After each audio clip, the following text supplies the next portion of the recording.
Alright, welcome back, Rust Country Garage. So, today I'm going to be talking about daytime running lights. So, this is my 2013 Subaru Legacy, and like a lot of the Subaru models in this year range, I'd say probably somewhere in like the 2010 to 2015, depending on what model exactly. But this is true for a lot of them. Your daytime running lights are actually your high beams, just on a lower power. So what I like to do to all of my vehicles, done it to my truck and to this car, is I like to put LEDs in because, well, these headlight assemblies, they get, fogged up. And then your normal traditional filament bulbs, they just aren't bright enough to see. And if you're like me, I live up here in the Northeast. There's a lot of deer, especially once you get into fall where it's dark earlier at night and you're driving, more frequently around dusk and in, dark hours. You want to be able to see the deer because the deer don't care. And that's an easy way to total your car. So I put LEDs in. Now the thing about this year of Subaru is if you want to put LEDs in your high beam is also your daytime running light. And even at a lower power, the LEDs draw so little power that they're still full bright, even on that, reduced power.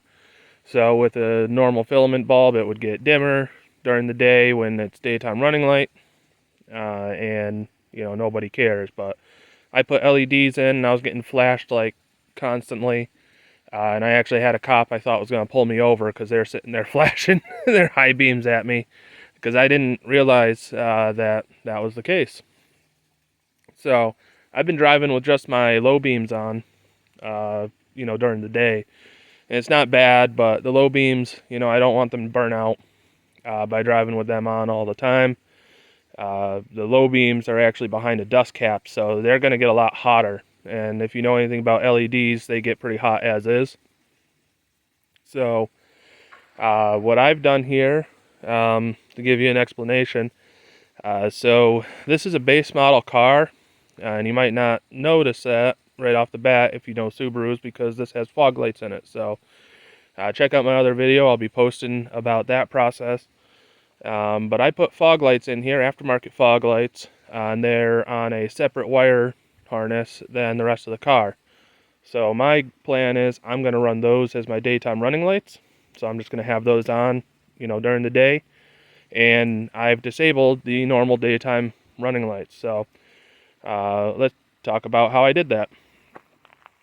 So there's essentially two ways you can go about this. So the one way that some folks will like to do so that they don't have to mess with relays or anything is underneath this air box. And this is going to be true on a bunch of different models of Subaru, around the 2013 year range. I've seen folks do this exact same stuff, on the Crosstreks, Foresters, Outbacks, all of them, even WRXs and Imprezas. So this is going to hold true for a lot of those. But if you either remove your air box here, or if you remove the lower fender lining like you were trying to get up at the fog light on the passenger side, there is a resistor box, and if you unplug that, that'll also disable your daytime running lights. Problem with that is if you are like me and you live in the salt belt, that leaves those connectors exposed and they're going to corrode away to nothing within a year. So if you ever want to go back to stock, headlight setup, let's say you sell the car, or something, they're going to have to replace, that entire part of the wire, harness, or you're going to have to trying to sell it. The other option is to actually mess with the relay. And for me, this was the easier, no-brainer option. So in your main fuse panel here,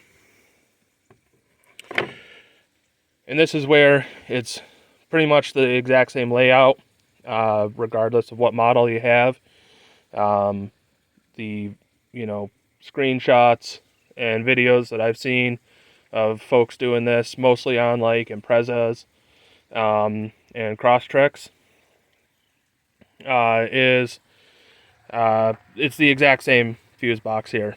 So, and you can reference the underside of the fuse lid here, just in case it is a little bit different on yours.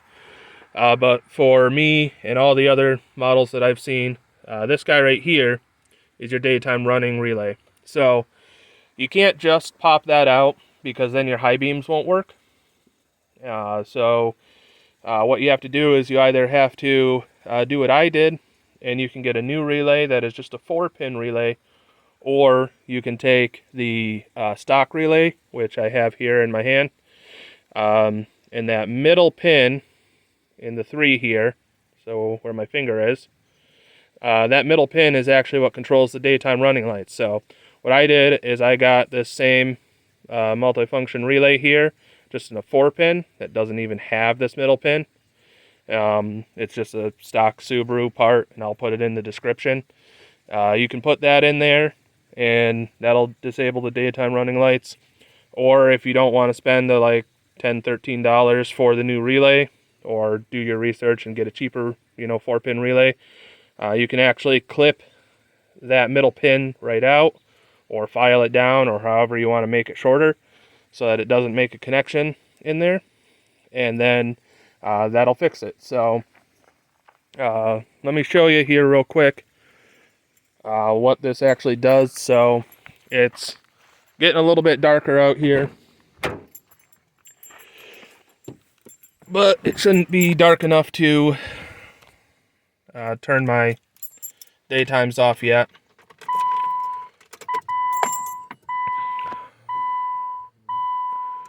Or maybe it is. As you can see, my low beams are on, but we can simulate this by just flipping my switch here to the marker lights. So this would be how it is during the day now. So as you can see, there's no lights on here. Now if you do this on the stock, you're always going to have some sort of lights on, and you can see that I just have my fog lights on. So this is what it'll look like when I'm driving during the day. The fog lights will act as daytime running lights, help with the visibility, and make sure nobody can complain about regulations or laws or whatever. No one gives a crap anyways. But you can see I can still flick my high beams on. So the high beams still work, and you can hear that relay going.